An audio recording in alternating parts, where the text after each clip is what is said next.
A ver, cuando hablamos del encapsulamiento, lo primero que tenemos que entender es qué es el encapsulamiento, ¿vale? ¿Qué es y por qué se produce? Para eso tenemos que comprender que el cuerpo, desde el momento que nosotros le colocaremos un implante, es consciente que eso que hemos puesto no es parte de él, no es un elemento propio. Y por tanto, lo que va a hacer es intentar analizar y valorar hasta qué punto, por decirlo así, esto me va a molestar, me está molestando, me está incomodando, me condiciona algún tipo de problemática. En tanto en cuanto me moleste más, pues lógicamente la respuesta natural del cuerpo va a ser defenderse, ¿vale? Entonces, tenemos que entender que el encapsulamiento no es más que una respuesta del cuerpo que se quiere aislar de eso que sabe que no es propio. A partir de aquí, si eso que me han puesto me molesta poco, pues la defensa será más comedida. Si esto que me han puesto me está molestando mucho, me está incomodando, me está limitando, pues evidentemente me voy a intentar defender más, me voy a intentar aislar más de él. Eso, en resumen, es el encapsulamiento. Es verdad que tenemos que ser conscientes de que el encapsulamiento como tal, como proceso de formación de esa cápsula, esa cicatriz que el cuerpo produce alrededor del implante, es necesaria y fisiológicamente tiene que producirse. Lo que pasa es que nosotros hablamos de encapsulamiento cuando en realidad nos estamos refiriendo al encapsulamiento patológico, es decir, cuando el cuerpo va a generar una respuesta demasiado exagerada frente a ese implante y como consecuencia de eso pues se produce una serie de efectos, ¿vale? Para eso nosotros hablamos de, realmente son 5 grados, lo que pasa es que el quinto grado es quirúrgico, con lo cual no da lugar. Hablamos de 4 grados de encapsulamiento clínico, ¿vale? Pero el encapsulamiento 1 es el fisiológico, es decir, es esa cápsula que se tiene que formar, una cápsula elástica, una cápsula imperceptible al tacto, una cápsula que permite una movilidad libre del implante, que la mama no produce, no presenta ningún tipo de alteración. Por descontado el más común, porque al final es el que se tiene que producir. El segundo grado de encapsulamiento, el grado 2, ya se considera encapsulamiento patológico y es el más frecuente de los encapsulamientos patológicos. Más o menos representa un 80, 70 y pico, 80% de pacientes que tienen un encapsulamiento grado 2. ¿Qué perciben esas pacientes? Pues que el pecho está más duro.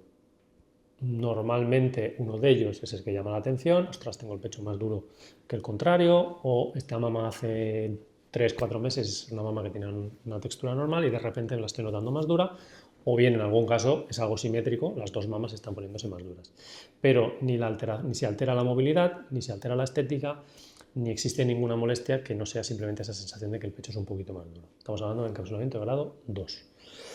Encapsulamiento grado 3, ya la cápsula empieza a ser un poquito más seria, un poquito más rígida, empieza a hacer un cierto grado de constricción, el implante se empieza a deformar, por consecuencia se empieza a deformar la estética de la mama y además empezamos a tener ya cierto problema de movimiento. Ya la mama tiene un comportamiento más rígido porque el implante no se mueve y está como más compactado todo y queda un poquito ya más incómodo de cara a la dinámica de esa mama. Grado 4, aparece el dolor. Esa cápsula ya es muy rígida, la presión que está generando es muy importante y la gran mayoría de pacientes dicen tengo una piedra o tengo realmente una sensación de opresión continua en el pecho. Ahí estamos hablando de un grado 4. ¿Por qué es importante diferenciarlas? Porque el grado 2 habitualmente no hay que hacer nada, se trata la mama localmente, se masajea, se trata con tratamientos como el Indiva y otras terapias que lo que van a hacer es reducir el nivel de alerta y van a conseguir que la mama recupere una situación de normalidad o pseudonormalidad y hasta ahí la situación controlada. Cuando entramos en grado 3 en grado 4, ahí sí que tenemos que entrar quirúrgicamente, hay que retirar la cápsula, retirar el implante, esto es muy importante, siempre que hay un encapsulamiento y entramos en quirófano hay que cambiar el implante. ¿Por qué? Porque el propio implante puede ser causa de encapsulamiento. Puede haber imperfecciones en la superficie, puede haber microcontaminaciones, puede haber X factores que no lo sabemos y por tanto siempre retiramos implantes, se coloca un implante nuevo y con esto lo que buscamos es volver a una situación de partida buscando que aquí sí que la situación sea mucho más controlada. Por tanto, hemos analizado un poquito los encapsulamientos. ¿Qué hacemos para prevenirlos? Lo primero que tienes que saber es lo que hemos dicho al principio, el encapsulamiento es un procedimiento fisiológico que va a ser tanto mayor cuanto más incómodo se sienta el cuerpo. Por tanto, tenemos que conseguir que el cuerpo no se sienta agredido o que lo haga en grado mínimo. Eso implica, por nuestra parte, buena gestión de los planos, valorar un poquito el tipo de implante, ahora comentaremos, intraoperatoriamente ser lo más exquisito con los tejidos posible, contra menos agresión generemos, menos inflamación vamos a generar y por ende menos respuesta inflamatoria. Por parte del paciente, ser cuidadoso, seguir las indicaciones de tu cirujano, no hacer loco antes de hora, no forzar, llevar una buena analgesia, etcétera, etcétera, etcétera. Masajes, cuidados posquirúrgicos, todo eso va a ayudar a reducir el tiempo quirúrgico, el tiempo inflamatorio y por tanto el periodo de alerta y por tanto también vamos a reducir el riesgo. Por tanto, 3 fases: intraoperatoria, nuestra responsabilidad; posoperatoria, una parte del paciente se tiene que cuidar, nosotros vamos a apoyarlo también mediante tratamientos, llamémosle posoperatorios en general, para resumir, que busquen reducir el tiempo de alerta por parte del organismo.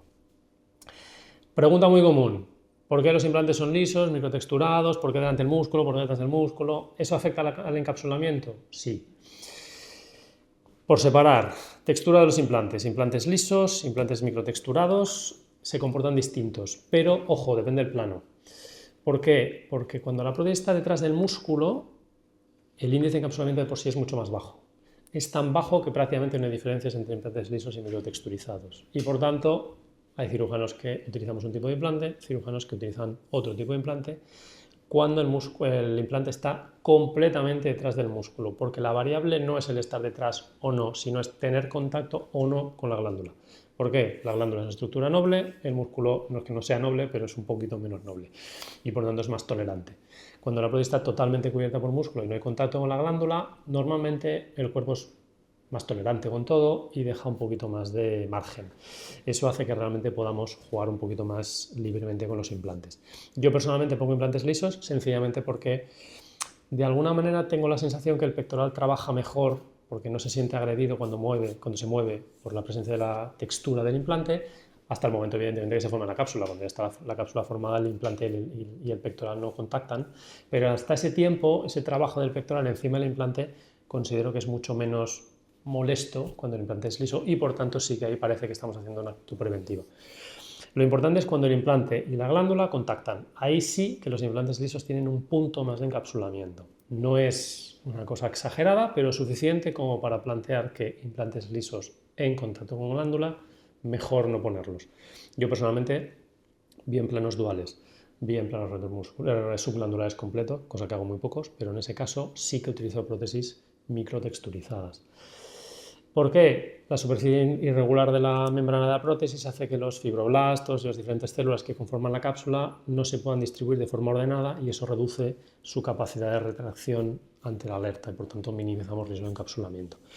Pero repito, eso sobre todo es importante cuando el implante y la glándula están en contacto. Si no es así, tenemos un poquito más de margen. Por tanto, el plano es importante y el implante, el tipo o la superficie del implante es relevante. Luego, por otro lado, evidentemente, tenemos que ser conscientes que por norma general una prótesis subglandular pura, donde el posoperatorio es menos doloroso y hay menos compromiso posquirúrgico, permite un poquito más de libertad en cuanto a la actividad y a la recuperación posoperatoria, mientras que prótesis en las que hemos utilizado el pectoral y por tanto bien sea un plano dual o un reto muscular completo, tenemos un componente álgico un poquito más alto, un poquito más de dolor y ahí tenemos que tener más cuidado, puesto que si prolongamos demasiado ese dolor vamos a generar más defensa y por tanto más riesgo de encapsulamiento. Por tanto, como veis, aquí es un poco una mezcla de diferentes variables y hay que ir analizando cada caso, cada circunstancia, con la idea siempre de reducir el tiempo en el que el cuerpo esté en alerta. Otra pregunta importante: ¿qué pasa si tengo un encapsulamiento muy precoz, si llevo ya 2 o 3 cirugías y me vuelvo a encapsular? ¿Qué está pasando? No hay que perder de vista que hay pacientes que tienen predisposición a hacer encapsulamientos. Igual que hay pacientes que cicatrizan mal, hay pacientes que tienen predisposición a encapsular y eso no lo podemos anticipar, no se puede saber, no hay ninguna prueba diagnóstica que nos permita saber tú tienes riesgo, tú no lo tienes. Por tanto, de entrada, paciente primario que entra en quirófano, todas las medidas que tenemos a nuestro alcance para controlar. Como hemos dicho, quirúrgicas, posquirúrgicas y demás. Una vez tenemos un paciente en el que ya el encapsulamiento es recurrente, pues sí que tenemos que tomar medidas como podrían ser las prótesis de poliuretano. Son las prótesis que tienen aproximadamente un 95% menos de encapsulamiento, pero no a cualquier precio. Son prótesis más duras, son prótesis con mucho menos movimiento, son prótesis que sacrifican el resultado estético de la mama, con lo cual sí que es verdad que reducimos riesgo, pero quizá no sería la solución ponérselas a todos los pacientes, que a veces es un poco la pregunta, ¿no? ¿Por qué no me pones poliuretano de entrada y así sabemos que tenemos menos riesgo? Pues porque estamos sacrificando cosas tan importantes como la estética, la dinámica y el comportamiento natural de la mama.